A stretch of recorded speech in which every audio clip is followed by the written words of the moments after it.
नमस्कार, मैं विवेक शर्मा, उन्नयन संकल्प साहित्यिक चैनल में आपका हार्दिक स्वागत करता हूँ। मित्रों, आज हमारे साथ वेब स्टूडियो में अपनी पहचान के हस्ताक्षर साहित्यिक श्रृंखला में जो मुख्य अतिथि के तौर पर विश्वविख्यात लेखिका उपस्थित हैं, वह हैं मृदुला गर्ग जी। यूँ तो आदरणीय मृदुला गर्ग जी अपने जीवन, व्यक्तित्व और कृतित्व के लिए किसी तारुफ की मोहताज नहीं, किंतु आपको बता दें कि साहित्य अकादमी और वाग्देवी पुरस्कार और अनेक शलाका पुरस्कार जैसे इस फ़हरिस्त में एक लंबी फ़हरिस्त हमें नज़र आती है। यदि उसका वर्णन मैं करने लगा तो मुझे लगता है कि समय आज का कम हो जाएगा, तो हम सीधा मुखातिब होंगे क्योंकि यह कार्यक्रम भी मृदुला गर्ग जी के जीवनानुभवों पर आधारित किया गया है। तो आज हम जानेंगे उनके जीवन के वह यादगार लम्हे जिनकी अंतरंगता से आप निश्चित रूप से काफ़ी ओतप्रोत होंगे और आपको काफ़ी प्रेरणा और ज्ञानवर्धन मिलेगा। नमस्कार मैम, आपका बहुत-बहुत स्वागत है। नमस्कार विवेक। नमस्कार।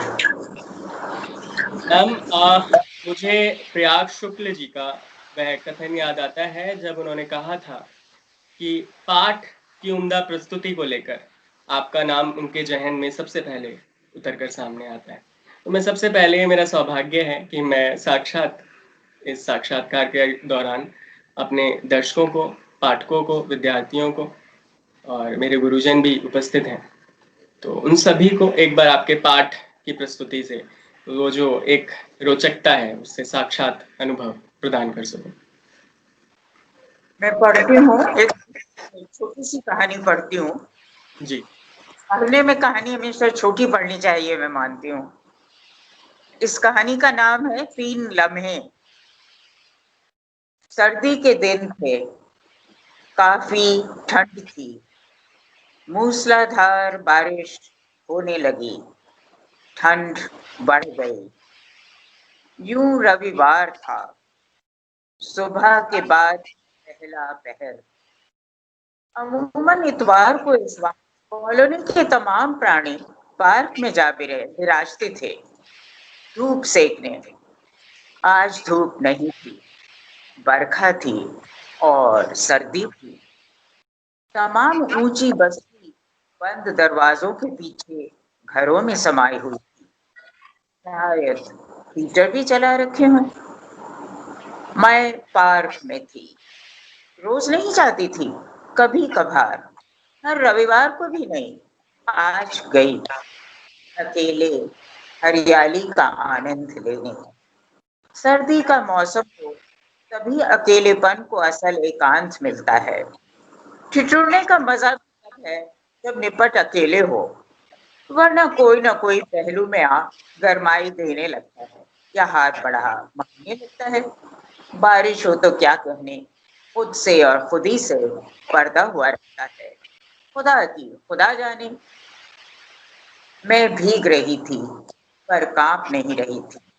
बारिश में डूब खुद से बाहर की सूरज बरसते पानी में। शायद इसीलिए कपकपी अपना एहसास मुलतवी किए थी। तभी अकेलेपन खलल पड़ा। 3 बच्चे पार्क में घुसे। घुसे क्या, भीतर फुदके। 6-7 बरस के होंगे। सिर्फ एक ने कच्छा पहना हुआ था, शायद वो लड़की होगी।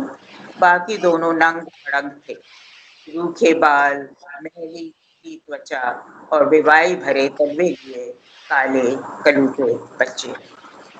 इस पार्क में ऐसी वेशभूषा में बच्चे कभी नहीं दिखते। मनाही नहीं है, फाटक पर चेतावनी की तख्ती नहीं लटकी। फिर भी खुशहाल जनों के पार्क में रहते वे भीतर नहीं घुसते। क्या बतलाऊं क्यों नहीं घुसते?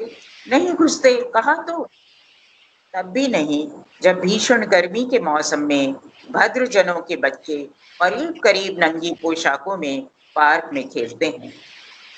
करीब करीब नंगा होने और अलिफ नंगा होने में बहुत फर्क है, जिसे एक मैले कुचैले कच्चे से नहीं पाटा जा सकता। पर इस वक्त पार्क में कोई नहीं था। मैं एक झाड़ी के पीछे दुबक गई, जंगल में तेंदुआ हूं जैसे। बच्चे भीतर आए, ठंड के बावजूद बारिश में नहाने लगे, उछलते कूदते किलकारियां भरते तालाबाजियां खाते। इतने कूदे फांदे, उल्टे पलटे, हंसे गाए कि बारिश जरा देर को थम गई। वे घास में लोग खाने लगे। एक पोंछ लगी कि वर्षा फिर शुरू। शुक्र किया मैंने भगवान का, इसलिए नहीं कि नंगे बच्चों को सिहरती सर्दी में भीगता देख मैं परपीड़क छोड़ना चाहती थी। उतनी तेंदुआ नहीं थी, पर बारिश रुकी रहती तो कॉलोनी के रुतबे धड़ाधड़ पार्क में चले आते। नंग मलंग बच्चों को बाहर निकालने को फटकार बतलाने लगे, या उन्हें देख बच्चे खुद भाग जाते। मेरे भीतर गुस्सा खनखनाने लगता, छोटे बड़े के फर्क पर आने वाला गुस्सा, बेचैनी पैदा करता बेबस गुस्सा। उन बच्चों के चेहरे मोहरे से उनकी माली हालत, माँ बाप की आमदनी, समाज में उनका वर्ग और साफ जाहिर थी। फिलहाल मुझे से सरोकार नहीं था। फिल वक्त मैं झाड़ी के पीछे तेंदुए सी डुबकी, पूरे दिमाग से कायनात को एक इंसान अकेली ओहदे वाले आ जाते, मैं समाज हो जाती। सोए दिमाग को नाइंसाफी का एहसास जगा देता। मैं ताव खाती, बहस करती और हारती चाहे जीतती, हर हाल छोटी बनाई जाती, सुकून पर लाचार। अभी पार्क में 3 सिर्फ माए थी, इसलिए माए भी नहीं थी तो मुझे देख नहीं सकती। मैं झाड़ी के पीछे मुड़ तुड़ कर पूरी तरह छिपी बैठी थी। उनके लिए सिर्फ थे और किचर मिचर बारिश थी, कभी तेज कभी हल्की। अब तक घास पूरी तरह भीग चुकी थी। पानी से खेल लेने पर क्यारियों की मिट्टी में लौट रहे थे गिलहरियों की तरह। बदन को धूल का आलेप मिल रहा था, या क्यारियों में पौधे थे, काफी फूल पत्तियां नहान में टूट टूट कर बिखर रही थीं। गर्द के लिबास पर नगीनें जड़ रही थीं। मेरा डर बढ़ रहा था, इस वक्त कोई आ गया पौधों की हमदर्दी में एकदम बेदर्द हो जाएगा। शुक्र था बारिश की रफ्तार बढ़ रही थी। मैं रेंगती हुई झाड़ी दर झाड़ी एक बड़े दरख्त पहुंच गई थी। मौलश्री का पेड़ बारिश में फूलों नीचे बिखेर दी थी। फूल सूख चुके थे, पर कुछ थे जो जबरन शाख से जुड़े थे।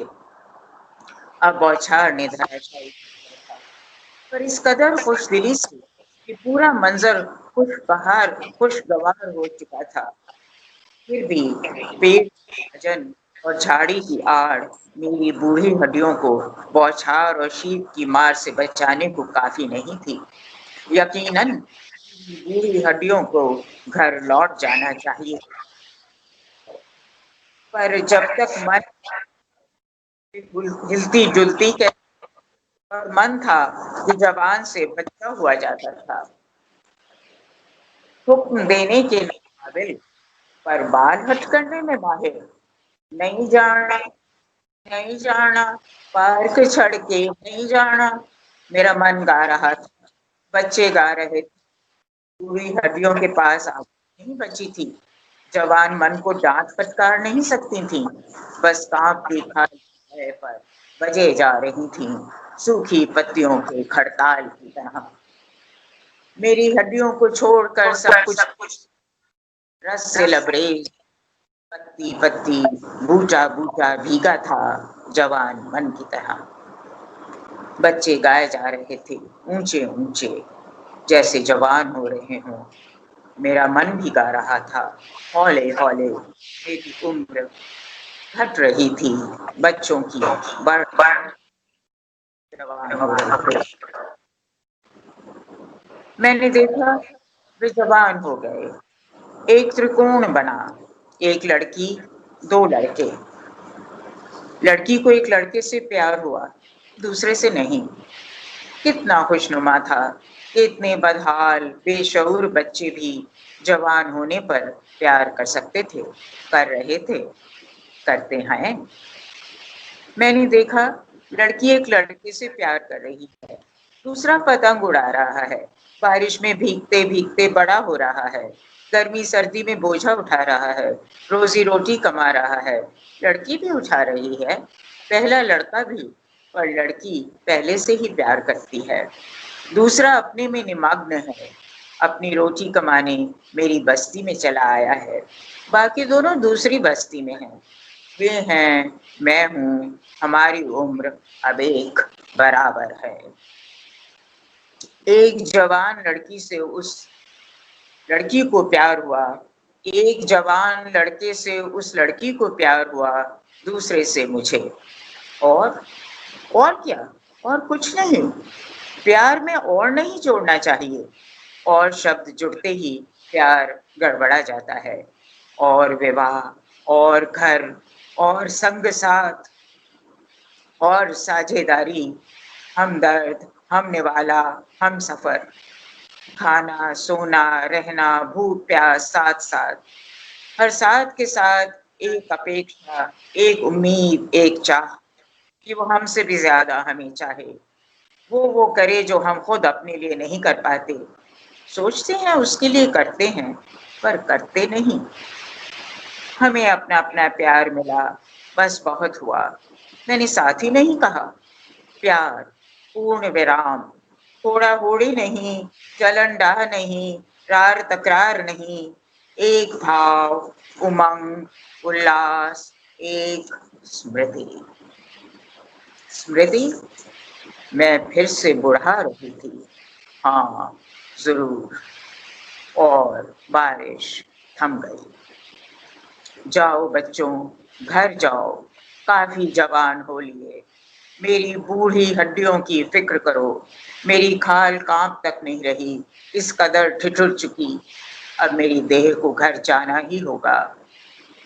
मन अपनी जिद पर अड़ा रहा तो वो प्राण त्याग भी सकती है, इतनी भी मन की गुलाम नहीं। पर जाऊं तो कैसे? मैं चली गई और ये बने रहे तो भद्र पड़ोस के यहाँ आने पर उनसे लड़ेगा कौन? लड़ने में मैं रईस से रईस पड़ोसी को धता बतला सकती हूँ, जानती थी, पर उसके लिए जरूरी था कि गले से साफ करारी आवाज निकाल पाऊं, हाथ पांव से जुम्बिश करवा सकूं।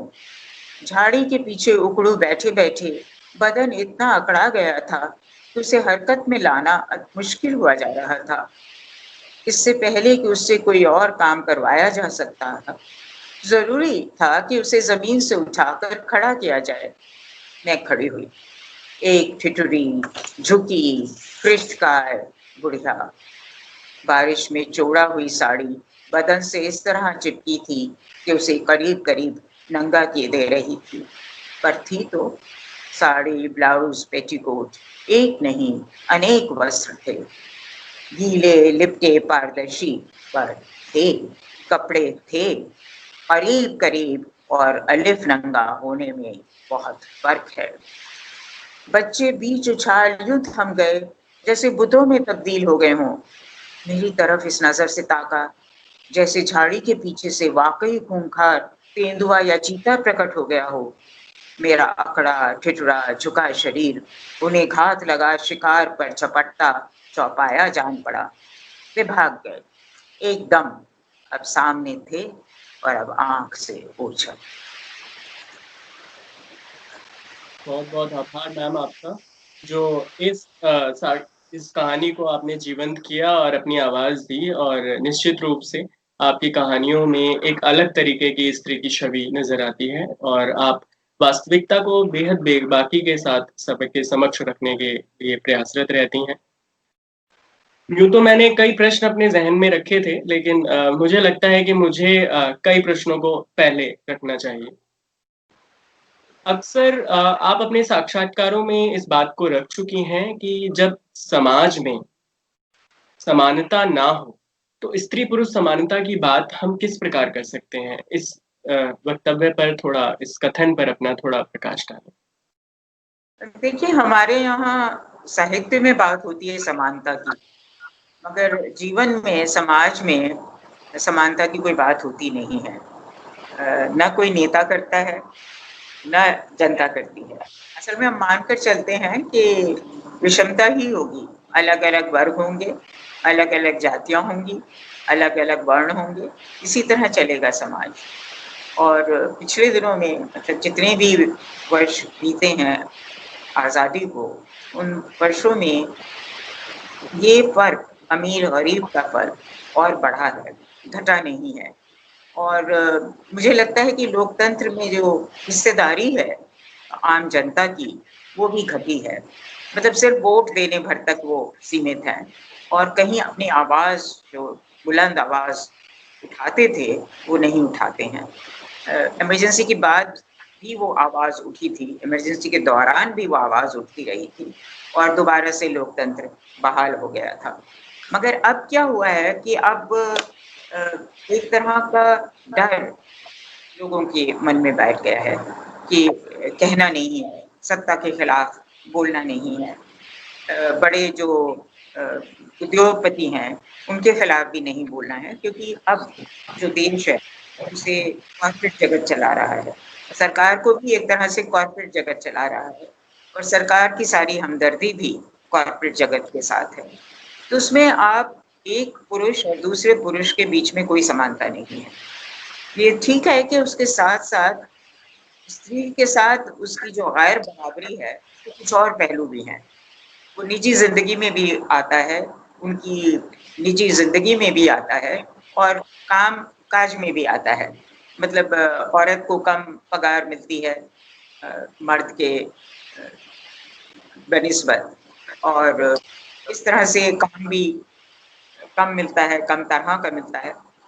मगर जब हम देख रहे हैं कि औरतें बाहर आ रही हैं, हर क्षेत्र में आ रही हैं, हर पेशे में आ रही हैं, काम कर रही हैं, तभी भी जो मर्दों के बीच की गैर बराबरी है, या जो वर्गों के बीच की गैर बराबरी है, या जो जातियों के बीच की गैर बराबरी है, वो वैसी की वैसी बनी हुई है। तो कहीं-कहीं किसी-किसी क्षेत्र में कुछ स्त्रियों की और कुछ पुरुषों के बीच बराबरी देखी जा सकती है। घरों में भी देखी जा सकती है, मगर समाज में नहीं देखी जा सकती। तो इसलिए एक विषम समाज, जिसमें वैसे भी हमारे समाज में चापलूसी का बहुत रिवाज है, तो जो छोटा अपने को छोटा मानता भी है, फर्क होता नहीं, वो फर्क मन के अंदर बसा हुआ होता है। तो उन हालात में हम कैसे सोच सकते हैं कि और सब तो बगैर बराबर रहेंगे, मगर स्त्री और पुरुष बराबर हो जाएंगे, एक समान हो जाएंगे। अब स्त्रियों के बीच में भी तो गैर बराबरी है, ऐसा नहीं है कि सब स्त्रियां एक बराबर होती हैं। वही वर्ग, वही जातियां, वही सब कुछ स्त्रियों के बीच में भी है। तो उसमें जो पुरुष को मिल पाता है, पुरुष स्त्री पर थोड़ी बहुत अगर हुकूमत कर सकता है तो जरूर, क्योंकि खुद वो इतने ज्यादा लोगों के सामने हीन बना हुआ होता है कि वो जिस पर भी हुकूमत चला सकता है उस पर चलाता है, चाहे वो स्त्री हो, चाहे वो उसके बच्चे हों, या अन्य गरीब परिवार हों, या उसके मातहत हों, जो भी हों, उनके ऊपर हुकूमत चलाएगा। तो क्योंकि समाज में हमेशा से ऐसे होता आया है कि स्त्री ही अपना घर छोड़कर पुरुष के साथ विवाह होने के बाद उसके घर जाती है। तो यही एक बड़ा भारी फर्क है। फिर संपत्ति भी नहीं मिलती थी स्त्री को, अभी भी नहीं मिलती है, तो रोज कुछ ना कुछ बदलाव कानून में आता रहता है, मगर अभी तक तो स्त्री को पैतृक संपत्ति में तो अधिकार, और पिता अपनी वसीयत बना के बेटी को अलग कर सकता था हर तरह की संपत्ति से। तो उस तरह से उसकी गैर बराबरी का आधार बना हुआ है। और हम देख सकते हैं कि हमारा एक कम देशों में से एक देश है जहाँ स्त्रियों की संख्या पुरुषों से कम है। ज्यादातर देशों में स्त्रियों की संख्या पुरुषों से ज्यादा होती है।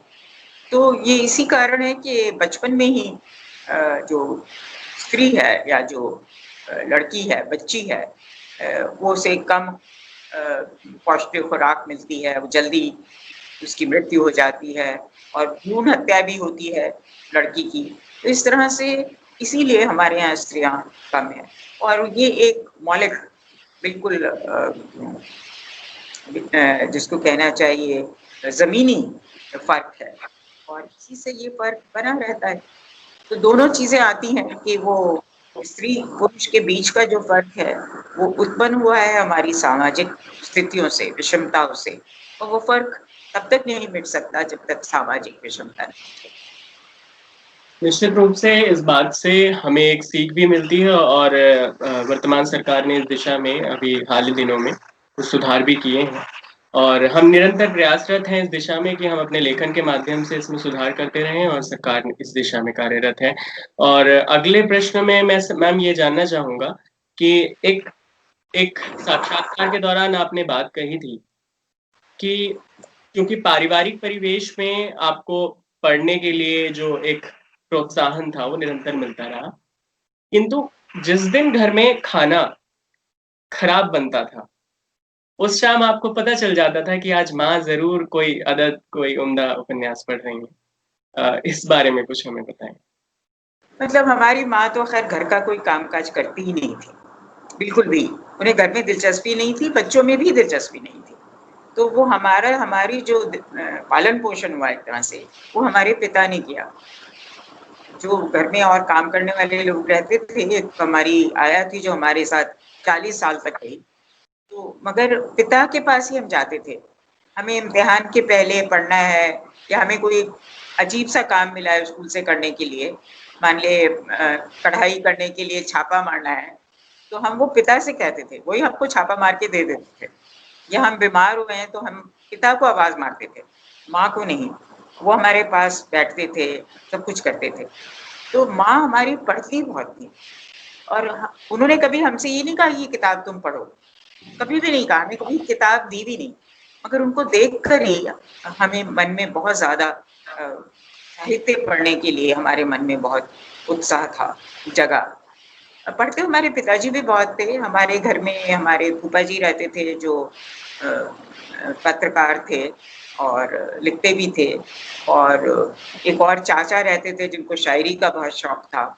तो उस तरह से माँ को ही नहीं, सभी लोग बहुत पढ़ते थे। और पिताजी हमें अंग्रेजी और उर्दू की किताबों में से पढ़कर सुनाया करते थे। और फिर वो हमारी जो आया थी वो हमें कहानियां सुनाया करती थी, मगर ज्यादातर हमें मर्द लोग कहानियां सुनाते थे। मतलब ये बना हुआ है कि हमने नानी दादी से कहानियां सुनी, मगर हमारी तो ना नानी थी ना दादी थी जिसने कहानी सुनाई हो। नानी तो हमारी थी ही नहीं, हमने उन्हें कभी देखा नहीं। जो दादी थी हमारी वो गजलें गाती थी, तो गजलें हमने उनसे जरूर सुनी, मगर हमने कभी उनसे कहानी नहीं सुनी। और न माँ ने हमें कभी कहानी सुनाई, वो खुद ही पढ़ती थी। हमें कहानियां सुनाई हमारे फूफा ने, जो रोज हमें रात को एक महाभारत या ज्यादातर महाभारत की कहानी, कभी कभी रामायण से। वो रामायण से बहुत मुतासिर नहीं थे, तो महाभारत की कहानी सुनाते थे। और एक वो हमारे चाचा थे, एक और चाचा थे, वो हमें भूत प्रेतों की कहानियां सुनाया करते थे रात को। बहुत डरते थे हम लोग, मगर इतना उसमें रोमांच होता था कि अगली रात हम फिर पहुंच जाते थे सुनने। तो ये सब कहानियां उन्होंने ही सुनाई। फिर पिताजी हमें शेक्सपियर की सॉनेट्स सुनाते थे, अंग्रेजी की किताबों में से पढ़कर सुनाते थे, और उर्दू की मजेदार किताबें भी, जैसे वो इस्मत चुगताई की शरीर बीवी करके किताब थी, उसमें से वो हमें सुनाते थे। तो सब तरह की भाषाओं में, जैसे अंग्रेजी हिंदी उर्दू तो थी ही, मगर बंगला के बहुत उपन्यास अनुदित, रूसी साहित्य तो करीब करीब सारा ही अंग्रेजी में अनुदित, वो हमने पढ़ा सुना। और ज्यादातर क्योंकि मर्दों के मुंह से सुना, तो उन्हीं के संग रहने का भी हमें एक आदत पड़ गई। और पिताजी के पास बहुत लड़के आते थे सलाह करने, अपने पेशे के बारे में, अपनी जिंदगी के बारे में, शिक्षा के बारे में। तो हम लोग उनसे मिलते जुलते थे बहुत ही खुलेपन से। तो हालांकि हमारे घर में तो लड़कियां ही लड़कियां थी, हम 5 बहनें थी, एक ही भाई था वो सबसे छोटा, मगर चाचा वगैरह आते रहते थे। और मेरी दोस्ती तो ज्यादातर जो पुरुषों से ज्यादा रही। लड़कियों में तो मेरी सिर्फ कुल जमा एक ही सहेली स्कूल में थी, और फिर बाद में एक ही सहेली कॉलेज में रही। मगर जो लड़के मिलते थे उनसे खूब मेरी दोस्ती होती थी, और इधर उधर की बातें हमारे यहाँ ज्यादा हम करते थे, पॉलिटिक्स पर, साहित्य पर, और भी जो भी फितूरी बातें होती थी, दार्शनिक बातें, ऐसी बातें करते थे। हमारे घर के अंदर कभी भी गॉसिप नहीं होती थी। हम लोग बैठ के माँ कभी भी बात ही नहीं करती थी कि भाई ननद सास के बारे में बातें करें, उस तरह की बातें ही नहीं करती थी, ना हम लोग कभी करते थे। तो पड़ोसियों के बारे में हम बातें करें, वो सब नहीं होता था हमारे यहाँ। हमारी बातें जो होती थी वो या तो राजनीति से संबंधित होती थी या साहित्य से संबंधित होती थी या आम जानकारी वाली बातें, ज्ञान विज्ञान की बातें होती थी। इस पर भी गणित में भी हमारे चाचा और एक हमारे मामा थे बड़े भारी गणितज्ञ, तो उनसे वो हमें मुझे खासकर गणित पढ़ाते थे, तो उसमें भी रुचि थी। कहीं लड़ाई हो रही है, विश्व में क्या हो रहा है, कहाँ कम्युनिज्म आया है, कहाँ झगड़ा हो रहा है, कहाँ वॉर हो रही है, कुछ भी हो रहा है, उस सब में हम हमारे घर में बातें होती थी। इसलिए स्वतंत्रता आंदोलन पर तो बहुत ही बात होती थी। मैं तो 9 साल की थी जब आज़ादी मिली, मगर उस कम उम्र में भी मुझे इतनी बातें पता थी स्वतंत्रता आंदोलन के बारे में, और मेरे मन के भीतर शायद जो सबसे रोमांचक शब्द था वो आज़ादी। प्रेम नहीं, मोहब्बत नहीं, कुछ साहित्य नहीं, कुछ नहीं, आज़ादी सबसे रोमांचक शब्द था मेरे लिए, आज़ादी। तो जब आज़ादी मिली तो मेरे लिए बहुत ही रोमांचक क्षण था, हमारे पूरे घर के लिए भी बहुत रोमांचक।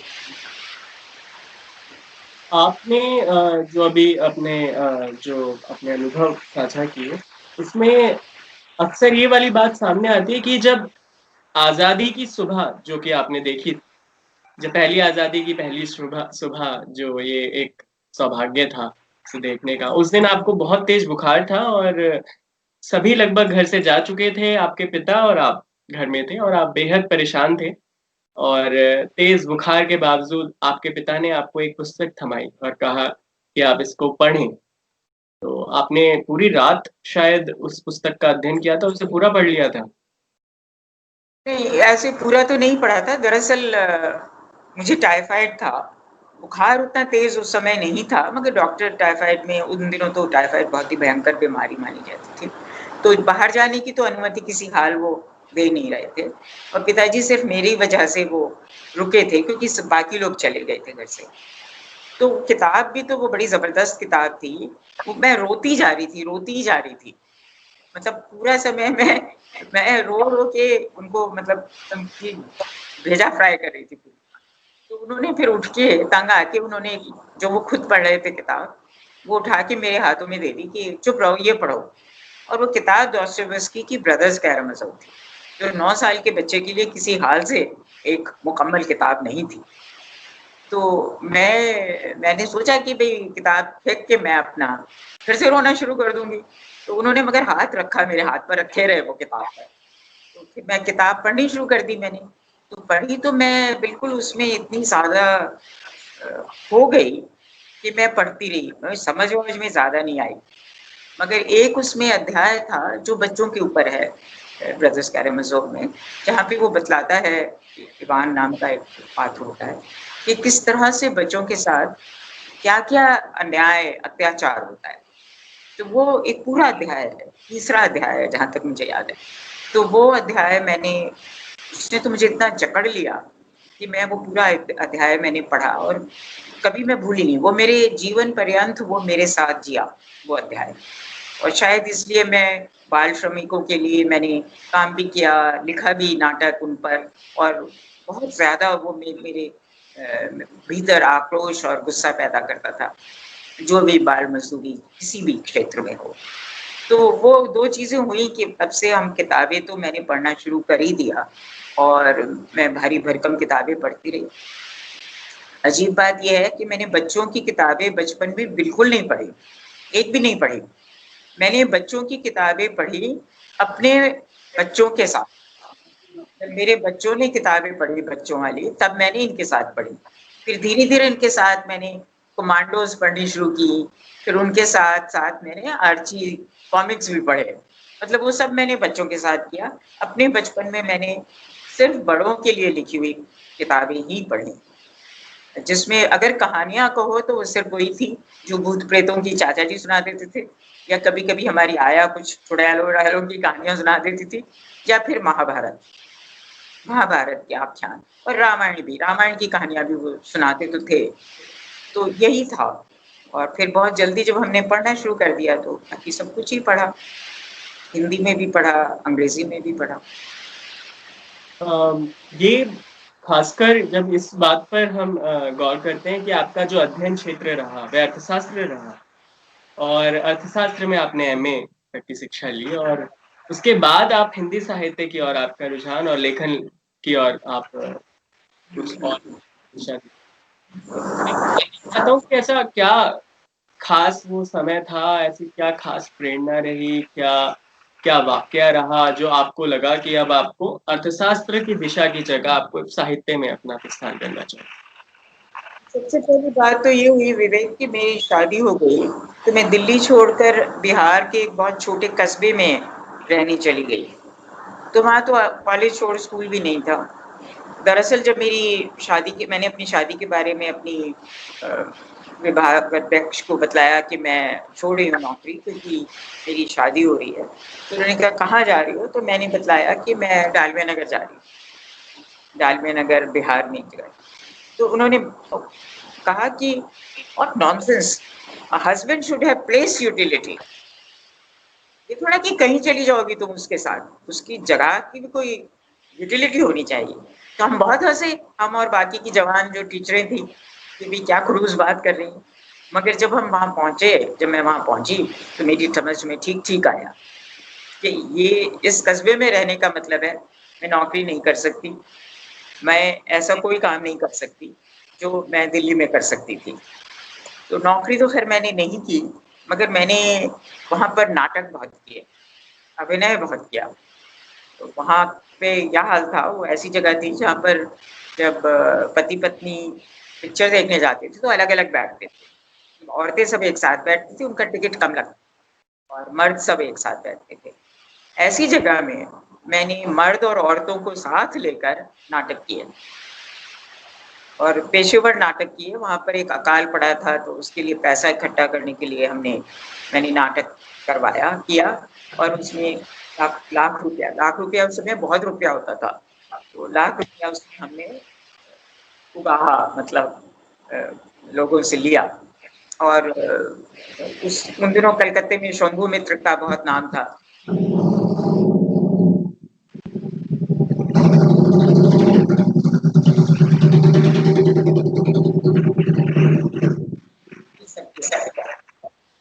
वहाँ जो कुछ मैंने अनुभव किए, फिर मेरी समझ में आया कि जो अर्थशास्त्र हमें पढ़ाया गया था उसका हमारे जो अविकसित देश है या अर्ध विकसित देश है उससे कुछ लेना देना नहीं। वो फुटनोट की तरह पढ़ाया जाता, कहा जाता था ये होता है, और ये सब अर्ध विकसित देशों में लागू नहीं होता, बस। तो वहां मेरी समझ में आया कि तो बड़ा बेकार का अर्थशास्त्र, मैं पढ़ा भी पढ़ाया भी। तो अगर मैंने कहा अर्थशास्त्री फिक्शन है, अर्थशास्त्री गल्प है, तो फिर चलो ईमानदार गल्प ही लिखें। तो उस तरह से मैंने अर्थशास्त्र छोड़ दिया था, तो फिर मैंने गल्प लिखा। और मैं, एक बात जरूर है कि जो मैंने अर्थशास्त्र पढ़ा था उसका असर मेरे साहित्य पर बहुत है। मेरे हर उपन्यास में एक आर्थिक पक्ष रहता है, मतलब देश का आर्थिक पक्ष रहता है, सिर्फ अपना नहीं, अपने खाने पीने का नहीं, मगर एक आर्थिक पक्ष रहता है, आर्थिक नीतियों के बारे में। जो कुछ हमारे ये समाज की विषमता है या समाज की स्थिति है जिसमें लोग बाग कम से कम कमा खा के बस रहते हैं, कहीं खुश रहते हैं या संतुष्ट रहते हैं, और प्रगति न करने की एक मानसिकता है, बढ़ोतरी न करने की एक मानसिकता है हमारे देश में, उसको संतोष कहा जाता है, वो आलस भी कहा जा सकता है। इन सब बातों पर मेरे उपन्यासों में, कहानियों में बहुत बात रहती है। हिंदुस्तान से जो लोग अमेरिका गए, क्यों गए, जो नहीं जा गए क्यों नहीं गए, ये सब बातें भी आती हैं, और ये सब अर्थशास्त्र पढ़ने की वजह से आती हैं।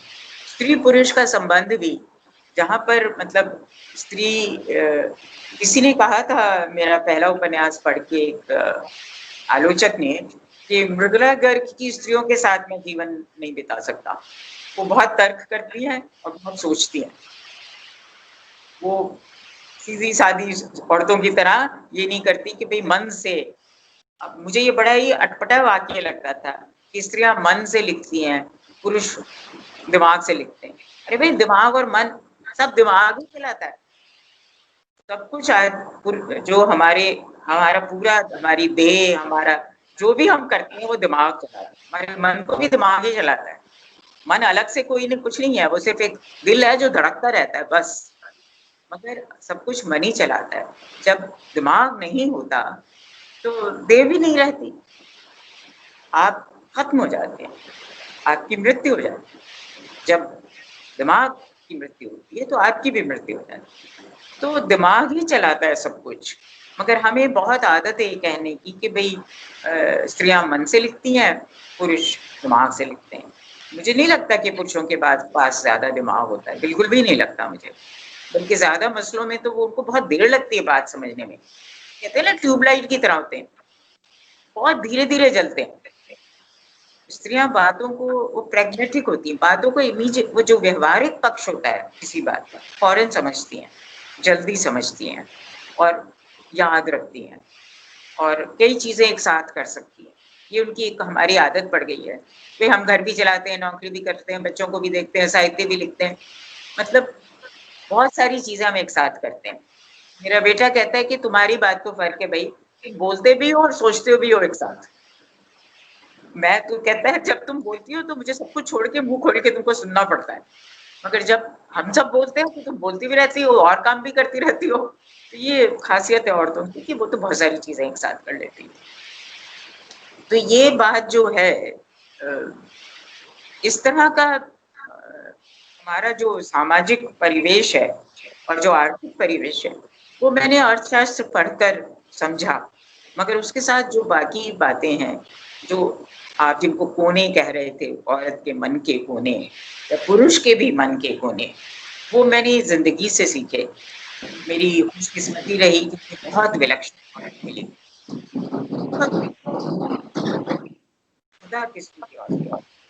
इसलिए मेरे पास जो मेरी औरतें हैं वो भी अलग किस्म की हो पाई, जो स्वीकार्य नहीं हुई आलोचकों को और लेखकों को, समाज को काफी समय तक। मगर वो औरतें मेरी जिंदगी में आई, बहुत विलक्षण औरतें आई। विलक्षण मर्द भी आए, मगर औरतें बहुत आई, जिनके बारे में आजकल मैं लिख रही हूँ।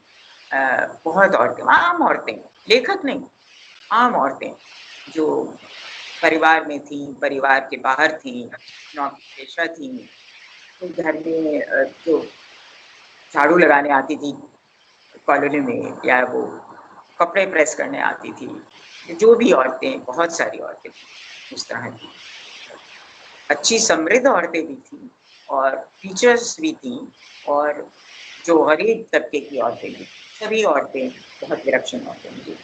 तो उनके बारे में मैंने जिंदगी से सीख कर लिखा। अर्थशास्त्र सिर्फ एक पीछे की पृष्ठभूमि मेरी बनी।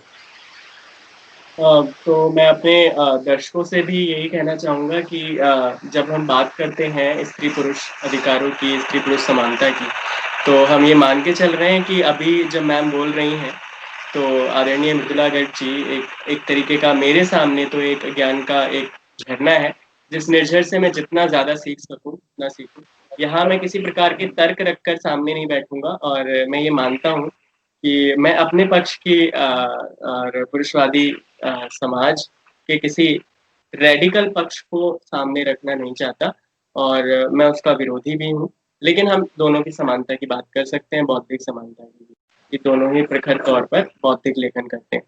यहाँ मैम मैंने ये आपके मुंह से ही सुना, आपके अल्फाज हैं, आपने कहा कि पुरुषों मर्दों के बीच जो पूरा एक बचपन जिस तरीके से परवरिश हुई, और जो शिक्षा भी थी, जो सोनेट्स आपके पिता ने आपको सुनाए, और जो कहानियों के बारे में आपने स्वयं जिक्र किया है, वो कैसा माहौल था? आपको कैसा लगा कि एक सामान्य जीवन में आपको क्या वहां से प्रेरणा मिली हिंदी साहित्य में या रचनाओं को लिखने की, या ये अनायास ही आपको एक समय ऐसा लगा? समझ लीजिए कि पढ़ते पढ़ते एक बिंदु ऐसा आया कि हम लिखने लगे। मतलब सिर्फ मैं नहीं लिखती, हम 3 महीने लिखती हैं। और सबने 30 साल की उम्र में जाकर लिखना शुरू किया था। इसका मतलब कि जिंदगी में कुछ तो घटा होगा, कुछ तो हुआ ही होगा जिसने हमें लिखने पर विवश किया। तो मेरे साथ तो मैंने लिखना शुरू किया बच्चे होने के बाद। मुझे लगता है कि जब बच्चे हुए तो एक तरह की रचनात्मक ऊर्जा मेरे अंदर फूटी लावे की तरह, और वो मैंने उसका इस्तेमाल एक वहाँ मैंने स्कूल भी चलाया था, फिर मैंने बच्चे पालने में और लिखने में, सब में इस्तेमाल किया उसका, उस रचनात्मक ऊर्जा का। मैम जो ये शायद बहुत कम लोग इस बात से वाकिफ होंगे कि एक स्कूल केरल में शायद आपने यानी शुरू कर्नाटक किया में, था, कर्नाटक में। जी। कर्नाटक में बागरकोट करके सीमेंट फैक्ट्री थी, उसका वो कस्बा था जहाँ सीमेंट फैक्ट्री थी, बीजापुर डिस्ट्रिक्ट में था वो। तो वहाँ बहुत सारे अफसर थे जो हिंदुस्तान के अलग अलग प्रदेशों से आए हुए थे, और कोई स्कूल नहीं था, एक स्कूल था आम किस्म का, कन्नड़ माध्यम से पढ़ाया जाता था, मगर उस स्कूल में पढ़कर तो वो कहीं और दाखिला नहीं पा सकते थे। तो मैंने कोशिश की कि वहाँ कोई मिशनरी स्कूल शुरू हो जाए। तो हमारे यहाँ एक बिशप बेलगाम से आए थे। बेलगाम बहुत अच्छा एक बड़ा शिक्षा केंद्र है जो वहाँ से 80 मील दूर था। तो वो वहाँ से बिशप आए थे हमारे यहाँ, तो मैंने उनसे बात की कि भाई आप एक स्कूल यहाँ खोल दें। बागलकोट में बहुत बच्चे हैं जो स्कूल नहीं है, और बेलगाम में इतने छोटे बच्चों को हॉस्टल में लेते नहीं है। तो उन्होंने कहा कि यहाँ इतनी बड़ी इंस्टीट्यूशन नहीं कि हम स्कूल खोलें। तो मैंने उनसे काफ़ी जगह की कि क्रिश्चियंस तो नहीं है, बाकी के बच्चे भी इंसान हैं और इंसान के बच्चे हैं और पढ़ना चाहते हैं, और आते हैं और उनको पढ़ने की सुविधा मिलनी चाहिए। तो फिर उन्होंने कहा, बहुत ही अहंकार के साथ उन्होंने मुझसे कहा, क्या आप गारंटी दे सकती हैं कि स्कूल 100 साल? तो मैंने कहा, फादर ये भी गारंटी नहीं दे सकती कि क्रिश्चियन धर्म 100 साल चलेगा। तो खैर वो तो नाराज होकर चले गए। मैंने कहा, अरे भट्टी में पड़े हैं सब लोग, यही रह गए क्या स्कूल चलाने को, हम खुद नहीं चला सकते? तो फिर मैंने सब जिसको रुपया पैसा तो कंपनी ने दिया, बागलकोट सीमेंट कंपनी जो थी, बहुत जगह थी वहाँ, हमारा ही घर इतना बड़ा, वहाँ को लोग ही नहीं रहते थे खास उससे। तो वो एक लंबा चौड़ा थी, वहाँ पर हमने सब वो स्कूल बनाया, और बहुत खेलने के साधन और बगीचा लगाने, हमारे जो मालिक थे उन्हें बगीचा लगाने का बहुत शौक था, तो बहुत ही बढ़िया बढ़िया बगीचे वहाँ थे, और वहाँ स्कूल में भी लगाए गए। और फिर हमने सबसे बड़ी बात तो थी कि भाई एक हेडमिस्ट्रेस प्रिंसिपल मिले, फिर टीचर मिले। तो यानी हिंदी की टीचर तो हमें नहीं मिली, एक मराठी पढ़ाने वाली जो मराठी भाषी थी, उन्होंने हिंदी पढ़ाई। तो मेरे बेटे का लिंग कभी ठीक ही नहीं हुआ, हिंदी का जैसे लिंग होता है हिंदी में, उस तरह कभी ठीक ही नहीं हुआ। मगर बाकी एक थी मिसेस क्लारा सेंथोजी करके, जो तमिलनाडु में थी, और उन्होंने इंग्लिश में तमिलनाडु से इंग्लिश में एमए किया था। तो बड़ी चीज़ थी, बहुत बड़ी चीज़ थी। तो वो कॉलेज में पढ़ाने का इरादा रखती थी, और कॉलेज में उन्हें नौकरी भी मिल गई थी।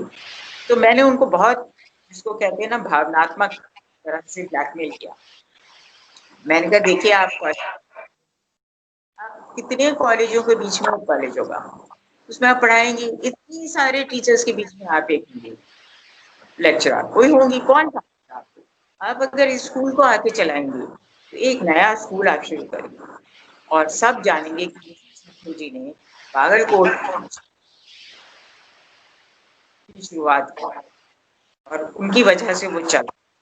तो और उनके एक हस्बैंड थे, कुछ करते वरते नहीं थे, मगर वो पहले फौज में थे। तो हमने, मेरे हस्बैंड ने कहा, ठीक है, उनको ऑफिसर रख लेंगे, और उनको हमने घर दिया। तो वो आ गई, बड़ी जबरदस्त महिला थी। तो उन्होंने फिर वो स्कूल पूरा बहुत ही अनुशासन से चलाया।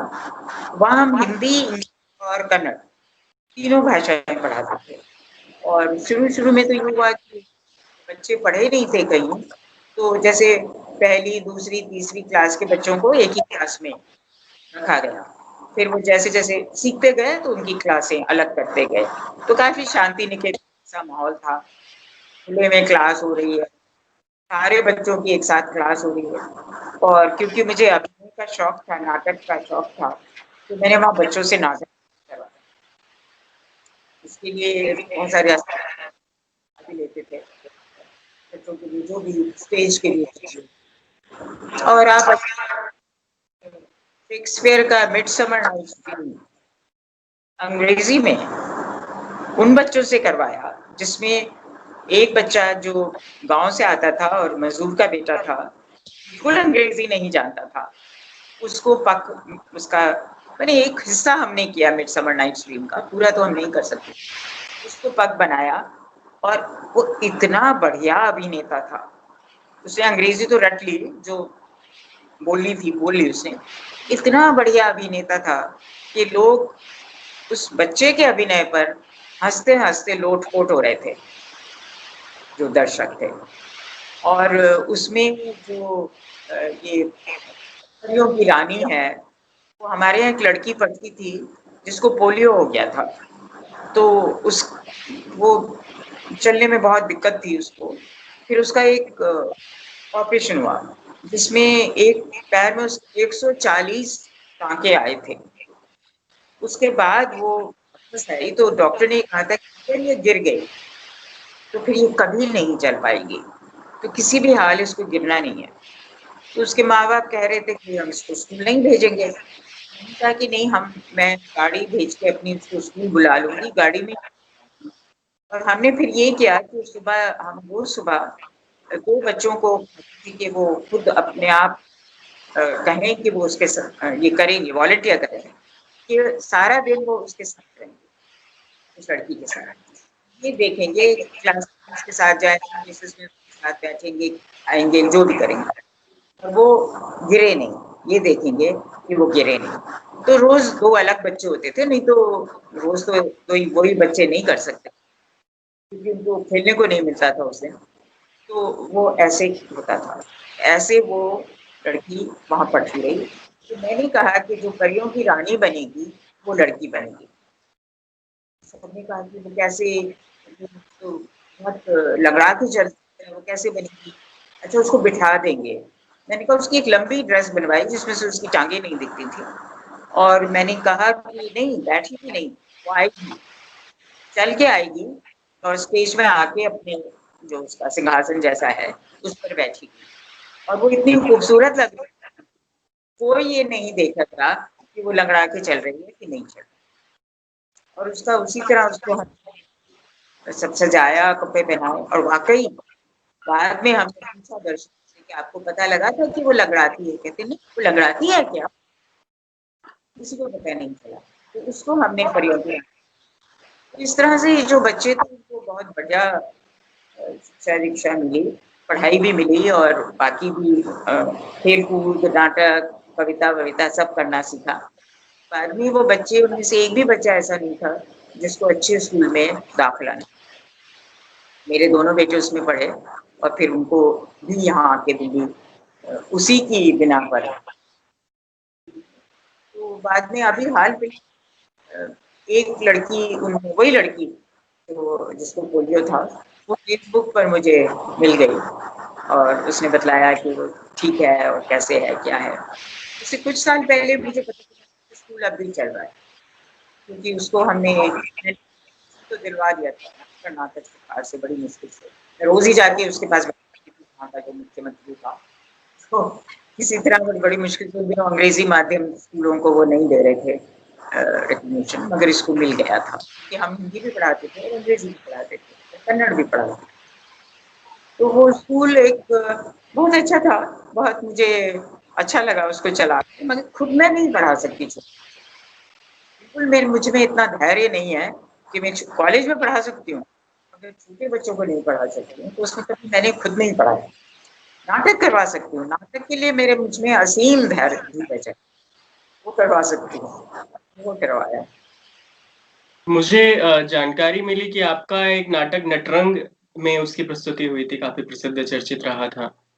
नटरंग में तो छपा थी, तो नेमीचंद जयंत जी। इसमें छपा था, मगर इन्होंने उनकी बेटी है कीर्ति जैन, और उस समय जो एनएसडी में बड़े बड़े अभिनेता थे, सुरेखा सीकरी, राम गोपाल बजाज, जो आजकल मशहूर आपकी इला अरुण है, वो भी थी उसमें, उनकी बहन थी रमा पांडे।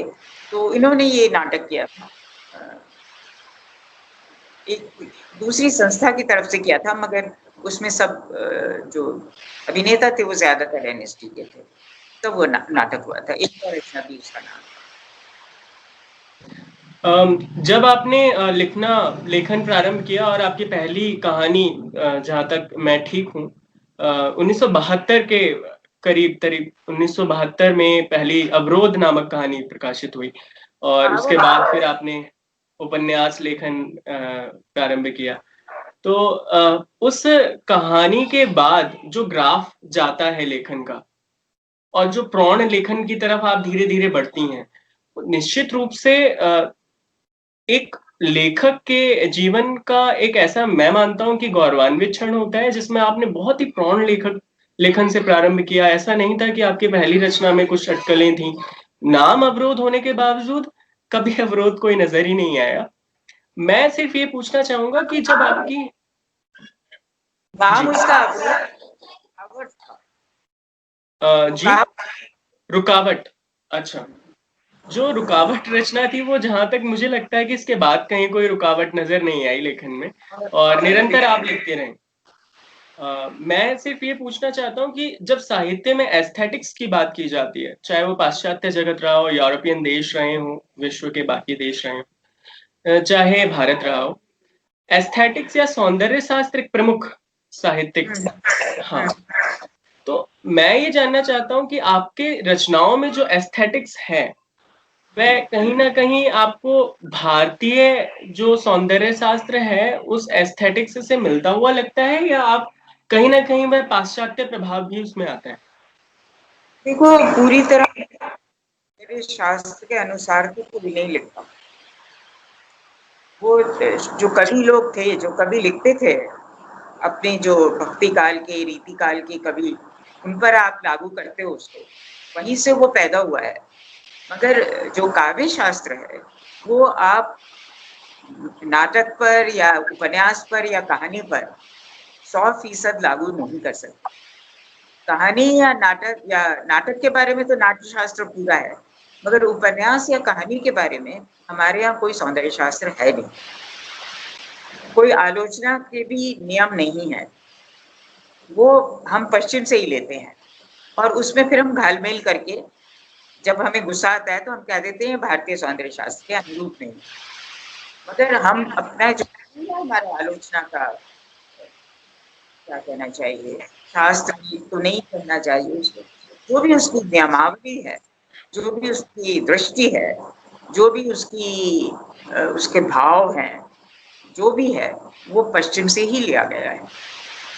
और सौंदर्य में चाहे वो पश्चिम का हो, अफ्रीकी हो, हिंदुस्तानी हो, पाकिस्तानी हो, चीनी हो, जापानी हो, सौंदर्य में अंतर नहीं होता। सौंदर्य का जो स्वरूप है वो हर एक के मन में अलग हो सकता है, मगर असुंदर को सुंदर कोई नहीं कहता। वो असुंदर का या सुंदर का ताल्लुक आपकी देह यष्टि से नहीं होता, उसका ताल्लुक आपकी भाव से होता है। भाव जो होता है वही सौंदर्य पैदा करता है। इसलिए वो आप विभत्स रस भी एक रस है। आप विभत्स को भी जब आप उसको दिखलाते हैं तो वो उसमें से भी एक सौंदर्य उत्पन्न होता है। साहित्य में आप विभत्स को विभत्स की तरह नहीं दिखाते, उसके भीतर से एक उपज के आता है, उसमें से वीर रस भी आता है, रौद्र रस भी आता है, उसके भीतर से उत्पन्न होता है। और उसके भीतर से करुण रस, जब आप विभत्स को करुण बनाते हैं, विभत्स के भीतर से जब करुण रस की उत्पत्ति करते हैं, तभी वो सौंदर्य की उत्पत्ति होती है। जो दलित लेखक है वो बड़ा लेखक इसीलिए बनता है क्योंकि वो विभत्स में से करुण की उत्पत्ति करता है। अगर हम विभत्स को विभत्स की तरह दिखलाएं तो उसमें कोई सौंदर्य की उत्पत्ति नहीं होगी, उसमें साहित्य की उत्पत्ति नहीं होगी। वो एक पत्रकार, एक लेखाकार का काम हो जाएगा। मगर जब आप किसी भी चीज में से, कलुष में से, विभत्स में से, असुंदर में से, क्रूर में से अंततः करुणा की उत्पत्ति करते हैं, तभी सौंदर्य की उत्पत्ति होती है। और साहित्य में करुणा सबसे बड़ा, सबसे महत्वपूर्ण रस है। सारे रस अंततः करुणा की उत्पत्ति है, अगर न करें तो बेकार जाता है। प्रेम यदा कदा होता है, करुणा सर्वदा होती है। जी। निश्चित रूप से हमें भास की वह पंक्तियां भी याद हो जाती हैं कि जिसमें कहते हैं कि समय समय नवतामुपैति तदेव रूपम रमणीयताया। और जो नजरों का जो सौंदर्य होता है, एक ही वस्तु किसी और चीज को सुंदर लगती है, किसी व्यक्ति को नहीं लगती, कि वही दिन वही मंजर होता है, मौसम तो इंसान के अंदर होता है। निश्चित रूप से मैम, और मैं ये जानना चाहूंगा कि साहित्य के, आपको साहित्य को हमने पढ़ा है, हमने कक्षाओं में बैठकर पढ़ा है, अभी ज्यादा समय भी नहीं हुआ, और निरंतर आपकी रचनाओं को देखते हैं, पढ़ते हैं। तो एक मेरे जहन में जो ये व्यक्तिगत प्रश्न कर रहा हूँ, और अगर कोई हिमाकत हो तो माफ कीजिएगा। एक साहित्य को लेकर जो बोल्डनेस की बात आती है, एक साहित्य और बोल्डनेस, साहित्य में अश्लीलता, इस तरीके के जो टर्म्स चलते रहते हैं आलोचना प्रत्यालोचना के जो संदर्भ में, इसको लेकर आपका क्या रवैया है, इसे स्पष्ट करें। एक तो ये सबसे ज्यादा बोल्डनेस का अर्थ तो बोल्ड होना, तो बिना बोल्ड हुए, बिना साहस किए तो कोई लिखता ही नहीं, कोई कलाकर्म करता ही नहीं। अगर उसको आराम तसल्ली से जीना है और किसी का से विरोध नहीं करना, किसी का प्रतिरोध नहीं करना, तो वो साहित्य नहीं लिखेगा, कोई कलाकर्म नहीं करेगा, संगीत भी नहीं गाएगा, भी नहीं नाचेगा, भी नहीं कलाकृति भी नहीं बनाएगा, कोई चित्र भी नहीं बनाएगा, कोई भवन भी नहीं बनाएगा, वो लेखन भी नहीं करेगा, वो अपना रोजमर्रा की चीजें करेगा और जिएगा। अब आप जब कुछ पढ़ते हैं, कुछ भी आप जब पढ़ते हैं, तो आपके भीतर एक तरह का एक विरोध की भावना उत्पन्न होती है। पहले हम अच्छे खासे जी रहे थे, इसका क्या मतलब है ये सब बातें को अशांत करने का? ये कौन होता है हमारे, हम कि भाई ये सब गलत है, बहुत कुछ गलत हो रहा है और हमें ये अशांत करता है। तो सबसे पहले यही भावना आपके अंदर आती है। तो साहित्य का तो विरोध होता ही होता है, होना ही चाहिए। अगर आप कुछ लिखें तो बिल्कुल वैसा ही हो जाए और सोच रहे हैं, जरूरत नहीं है भैया, और काम करो। आप लिखते हैं, आपके भीतर कहीं असंतोष है चीजों को, व्यवस्था को लेकर, आप इसलिए लिखते हैं। आप चाहते हैं, मन में आप कहीं चाहते हैं समांतर दुनिया दूसरी बनाना। आप जानते हैं कि आपके लिखने से दुनिया नहीं बदलेगी, मगर फिर भी कहीं मन में आपके बना रहता है ख्याल कि कोई दो लोग तो बदलेंगे, कोई दो जन तो बदलेंगे, दो लोगों की जीवन दृष्टि तो बदलेगी। और बदलता कैसे आज? जब आप पढ़ते हैं तो जो कोई कुछ कहता है उससे कोई फर्क नहीं पड़ता, जो पात्र करता है। आप सोचते हैं कभी कभी कि अगर ये कर सकता है तो मैं क्यों नहीं कर सकता। लेखक भी कभी कभी, लेखक बड़ा पोंगापंती तरीके से जीता है, लिखता बड़ा प्रतिरोध की बातें हैं। कभी कभी वो अपने पात्र का व्यवहार देखकर सोचता है तो ये कर सकता है तो मैं, ये प्रतिरोध कर सकता है तो मैं क्यों नहीं। तो वो खुद लेखक खुद अपने, और इसमें अश्लील की गुंजाइश कहाँ से आती है? लेखन भदेश हो, वल्गर हो सकता है, और अगर वो है वल्गर है, भदेश है, तो वो अच्छा लेखन नहीं, पल्प फिक्शन है, वो लुब्धी साहित्य है। मगर अगर साहित्य कहना भी नहीं चाहिए, लुब्धी लेखन है, लुब्धी लुब्धी है, लुब्धी है। मगर अगर वो अश्लील हो, यानी इसका मतलब ये है कि कुछ चीजें आपने तय कर रखी हैं, ये अश्लील है और बाकी चीजें अश्लील। आप कौन होते हैं तय करने? हर लेखक अपने, मेरे लिए ये सौंदर्य है, ये सौंदर्य नहीं है, ये सुंदर है, ये नहीं है, ये महत्वपूर्ण है, ये महत्वपूर्ण नहीं है। और उसमें जो जो उस कोई ऐसा दृश्य नहीं है जो लेखक जिसकी कल्पना न कर सके। तो ऐसी कौन सी चीज होगी जो हर दृश्य से अलग, जो किसी भी दृश्य में फंसता ना हो? ऐसी कोई चीज नहीं होती।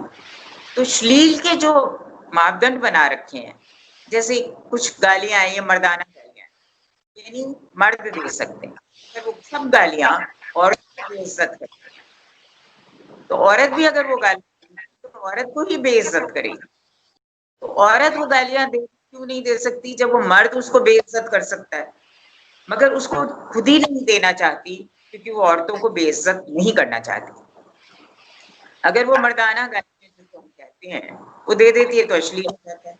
अगर वो, मुश्किल ये है कि और कोई चीज हमारे यहाँ अश्लील नहीं मानी जाती। आप चापलूसी करते हो, अश्लील नहीं माना जाता, हालांकि वो अश्लील है। आप धोखा देते हैं तो उसको अश्लील नहीं माना जाता। आप रिश्वत लेते हैं उसको अश्लील नहीं माना जाता। सिर्फ कुल जमा सेक्स को अश्लील माना जाता है। ये सिर्फ हिंदी साहित्य में होता है और उसको फिर हम बोल्ड कहते हैं। अगर वो अश्लील है तो बोल्ड कैसे हुआ भाई? वो तो निहायत भदेश हुआ। अश्लील है तो वो बोल्ड तो हो ही, साहस का निशान है। वो मतलब साहसी नहीं है इसलिए अश्लील है। तो साहसी होगा वो, इसमें साहस है तो सौंदर्य की भावना भी होगी। जिसमें साहस नहीं है, जो डरपोक है, जो लोगों की बातें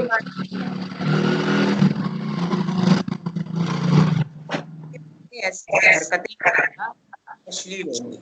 वही फख्तियां किसी औरतों के ऊपर, वही चोरी छिपे काम करेगा, वही डकैती करेगा, वही करप्शन करेगा, भ्रष्टाचार करेगा, और वो सब अश्लील है।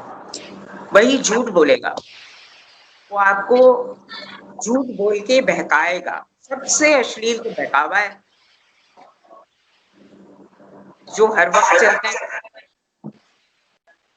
सबसे बड़ी विडंबना तो ये है कि आप उसको साहसिक भी बताते और इसे अश्लील भी बतलाते, क्योंकि आप सेक्स से डरते। आपने सेक्स को बोल्ड बतला दिया है और सेक्स को अश्लील बतला दिया, क्योंकि आप उसका सामना नहीं करना चाहते। मन ही मन आप उसी के बारे में सोच रहे होते हैं, मगर उसका सामना नहीं। एक बार सामना कर ले तो मन ही मन सोचना बंद कर देंगे, बलात्कार होने कम हो जाएंगे। आप अपने दिल की भड़ास करने के लिए, अपनी हीन भावना को किसी तरह, मतलब उस हीन भावना को तृप्त करने के लिए आप बलात्कार करते हैं। बलात्कार इसलिए नहीं करते किसी के भीतर सेक्सुअल भूख जग जाती है। बलात्कार करते हैं कि स्त्री को समझाएं, सिखाएं कि तुम मुझसे हीन हो। मैं अपने आप मन में हीन महसूस कर रहा होगा तो मैं स्त्री को ये समझा कि हीन मैं नहीं, तुम हो। वो अश्लील होती है। बलात्कार का वर्णन नहीं है, बलात्कार करना अश्लील है और वो साहस का काम। बलात्कार का वर्णन करना, ये बतलाना कि मेरे साथ बलात्कार हुआ, उसके बावजूद मैं जीवन जीना चाहती हूँ और साहस के साथ जीऊं, ये अश्लील नहीं है। अश्लील बलात्कार करना है और डरपोक बना भी बलात्कार करना है। हास्य नहीं है डर। इसके बावजूद, इन सभी चीजों के बावजूद, पहला जो साहित्यिक विरोध आपने जब लेखन के लिए जो विरोध आया, वह पहला एक महिला, एक स्त्री लेखिका का पत्र था। इस संदर्भ में, हाँ, इस संदर्भ में मैम थोड़ा बताएं आप।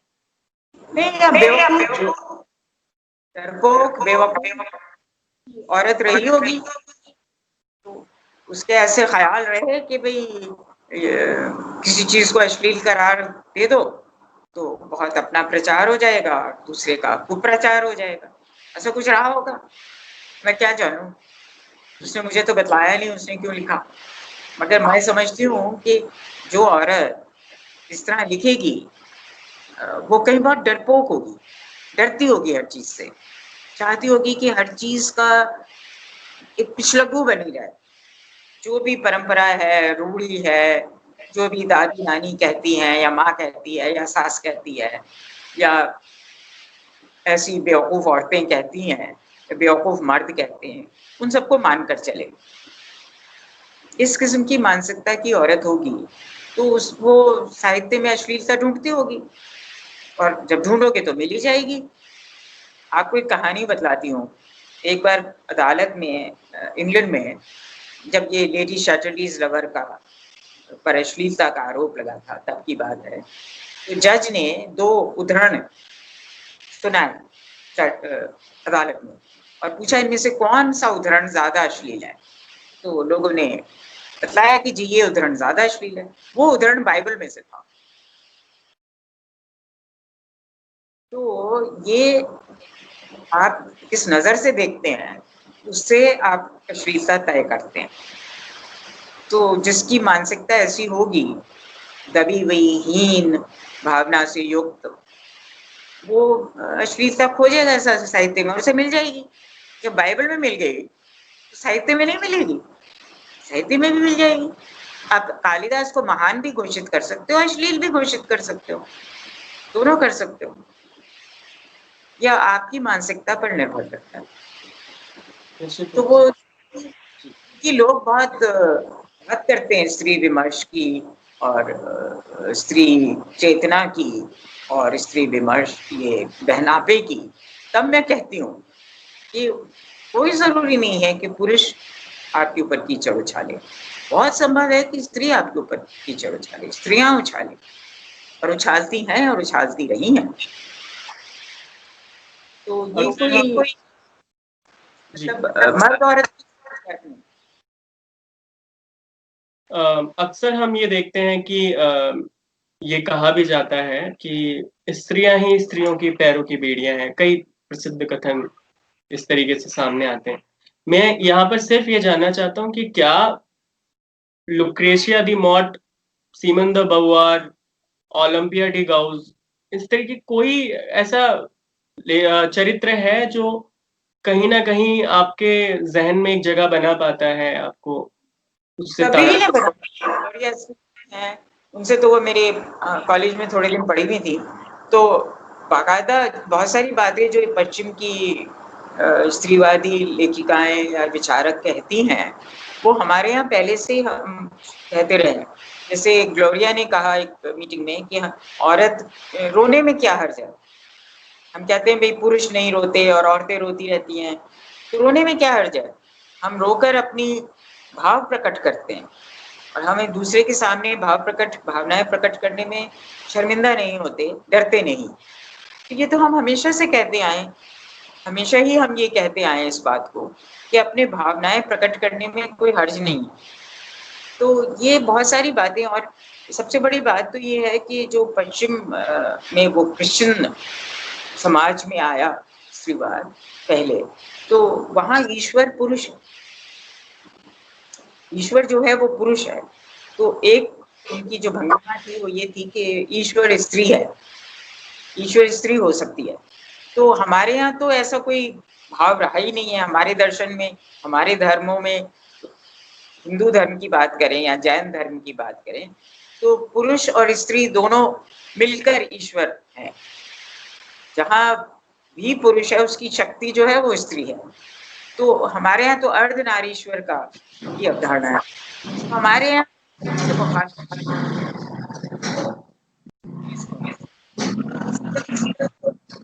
व्यवस्था है, जो हमारी सामाजिक, आर्थिक, राजनीतिक व्यवस्था है, उससे उसका विरोध करना है। उसमें स्त्री स्त्री की दुश्मन होती है, इससे भी मैं बिल्कुल नहीं मानती हूँ, क्योंकि स्त्री पुरुष की भी दुश्मन हो जाती है। ये इस पर निर्भर करता है कौन मातहत है और कौन इसके ऊपर बैठा है। अगर वो गरीब लड़का है, आपके घर में रहता है, आप उसकी दुश्मन हो जाएंगे। गरीब लड़की आपके घर में रहती है, आप उसकी दुश्मन हो जाएंगे। पुरुष भी उसका दुश्मन हो जाएगा। रविन्द्रनाथ ठाकुर की जो कहानी है स्त्रीर पत्र, उसमें वो पत्नी जो है वो पति से का विरोध इसलिए नहीं करती कि उसका कोई प्रेमी है या पति की कोई प्रेमिका है या कुछ और है, वो आदर्श के लिए करती है, एक सिद्धांत के लिए करती है कि ये गरीब घर की लड़की का वो शोषण कर रहे हैं वो लोग, और वो ये बर्दाश्त नहीं कर सकती, इसलिए उस लड़की को लेकर वो अलग हो जाती है। तो ये एक मेरे लिए ये एक उदाहरण स्त्रीवाद, स्त्री चेतना का। ये उदाहरण नहीं है कि भाई आपने वो फला प्रेमिका क्यों रखी तो इसलिए, या आपका प्रेमी ऐसे आप अश्लील है, इस बारे में आप लिखते हैं तो अश्लील है। ये स्त्रीवाद नहीं है। स्त्रीवाद एक सिद्धांत के लिए लड़ना।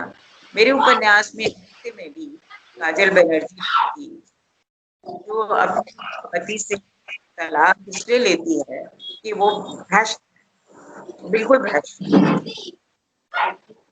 तो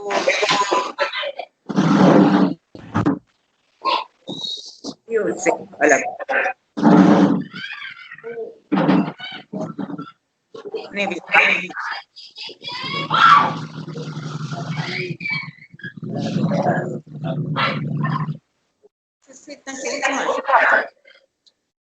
और शोर आ रहा है, शायद सिग्नल प्रॉब्लम, या तो शोर आ रहा होगा। अच्छा, इसी में मुझे आ रहा है, आपको नहीं आ रहा? एको जैसी सुनाई, इको की वजह से। जी जी, रिकॉर्डिंग नहीं, इको, शायद इको की वजह से ऐसा हो रहा है। वो डोर्स ओपन हो रहे हैं तो बंद होने की वजह से शायद ये इको कर रहा है, साउंड इको कर रहा है।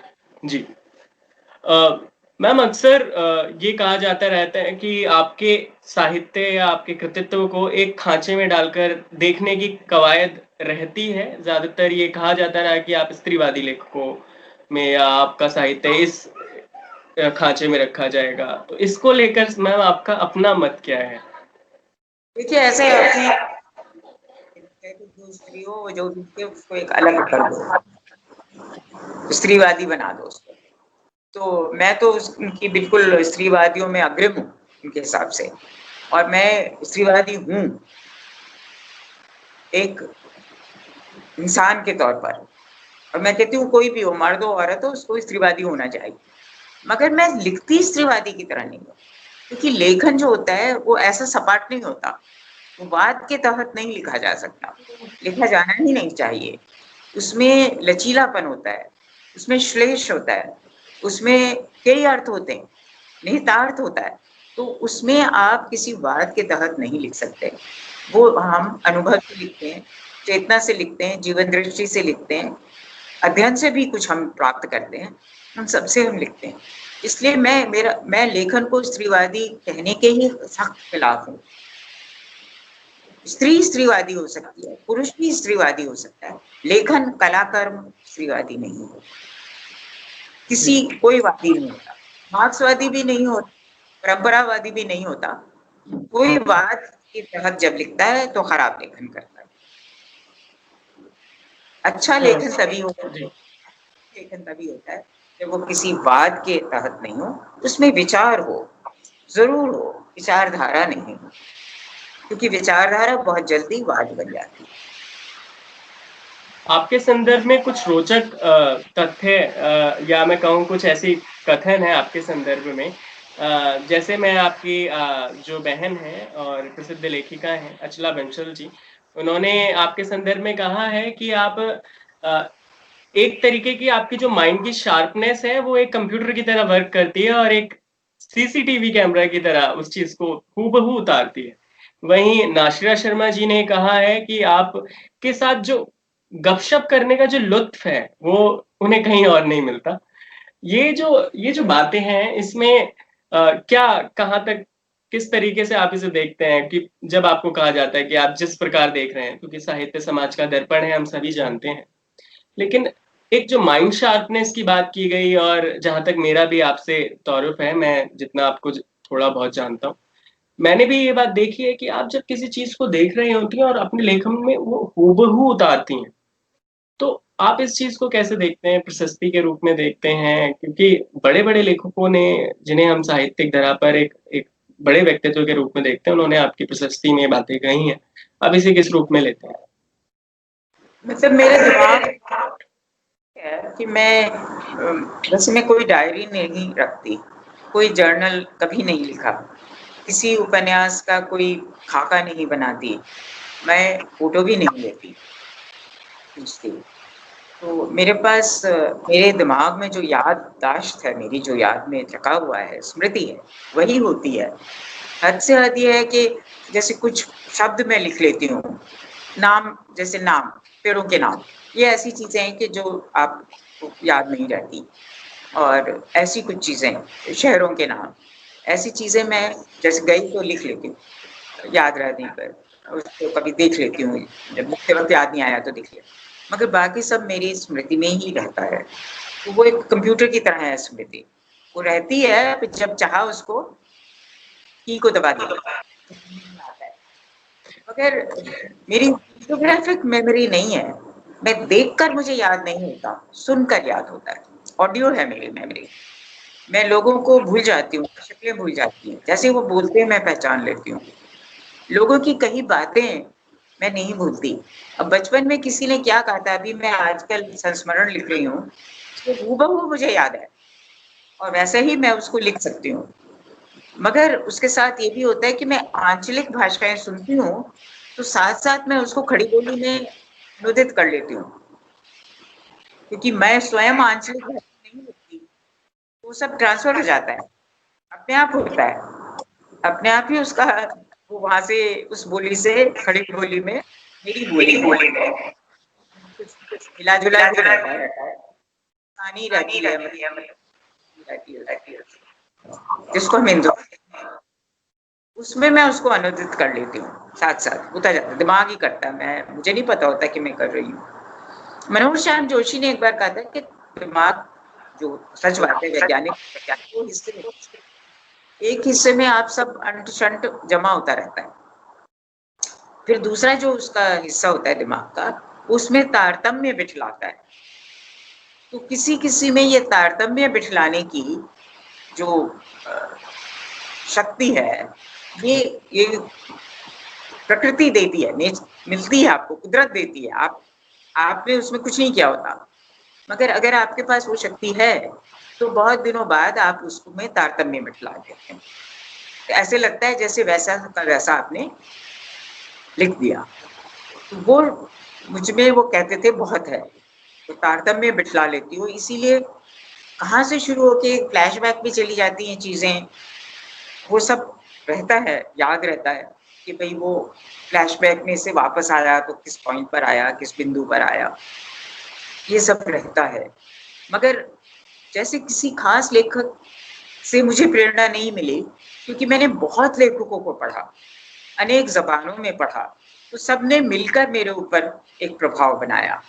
मगर अलग से अगर मैं कहूँगी तो शायद मनोहर श्याम जोशी का एक तरह से मैं उन्हें गुरु मानती हूँ कि भई वो, उनसे मुझे प्रेरणा मिली कि भई जैसे चाहो लिखो, जैसे तुम चाहो लिखो, जो भाषा चाहो इस्तेमाल करो।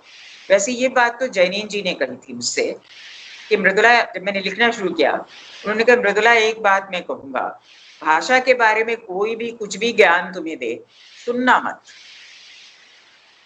अपनी भाषा चुनो और लिखो, खुद वो विकसित होती जाएगी, बदलती जाएगी, अपने आप होगा उसमें जो होगा, सुनो मत किसी की।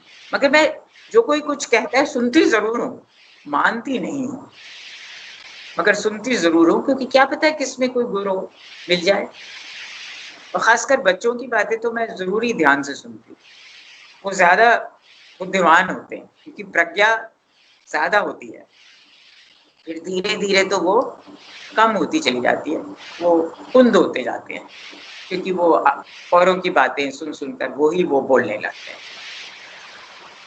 जब आपके व्यक्तित्व की बात आती है तो 2 तरीके की बातें सामने आती हैं और मैं उन्हीं को रखना भी चाहूँगा आपके सामने कि कुछ कहते हैं कि आप में थोड़ी-सी, आप थोड़ा एरोगेंस भी हैं और जहाँ तक मैं आपको जानता हूँ आप बेहद उदार हैं और बहुत ही ज़्यादा हम्बल और बहुत ही ज़्यादा शांत और बहुत ही ज़्यादा मृदुभाषी हैं। लेकिन जब ये 2 परस्पर विरोधी, जब ये कॉन्ट्रडिक्शन बनता है तो इसको हम कहाँ तक देख सकते हैं? आप इसे अपनी ज़ुबान में बताएँ। मैं तो वो एक अंग्रेजी का मुहावरा है कि never be humble with the mighty and never be mighty with the humble. तो मैं जवान लोगों से, बच्चों से, मुझसे जो अपने को वो मानते हैं कि मुझसे कमतर हैं, मैं नहीं मानती हूँ, मगर हैं जो सोचते हैं, उनसे मैं कभी एरोगेंट नहीं होती।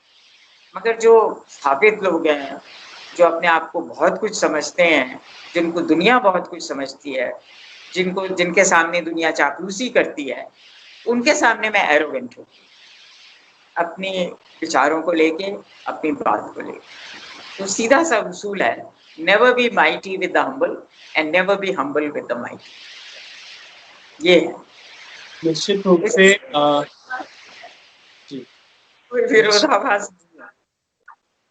आज आज इस साक्षात्कार के माध्यम से निश्चित रूप से हमारा ज्ञानवर्धन हुआ है और एक प्रेरणा मैं ये अपने साथ अपने जहन में लेकर जा रहा हूँ कि निश्चित रूप से जो व्यक्ति की महानता है वो निश्चित रूप से अपने छोटों को प्रेरणा देने से है और आपके व्यक्तित्व में साफ झलकता है और यही आपके व्यक्तित्व की सबसे उम्दा खासियत भी है। एक सुप्रसिद्ध मैं कहूँ विश्व प्रसिद्ध साहित्यकार होने के साथ-साथ आपकी रचनाओं पर अनुवाद का कार्य काफ़ी हुआ है। एक पत्रकार के बतौर आप काफ़ी मानी जाती रही हैं।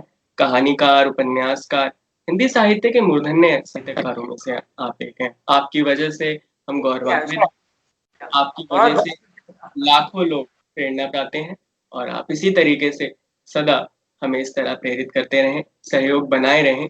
मैं उन्नयन संकल्प साहित्यिक चैनल की ओर से आपका हार्दिक आभार व्यक्त करता हूँ और इस कार्यक्रम की यहीं समाप्ति करता हूँ।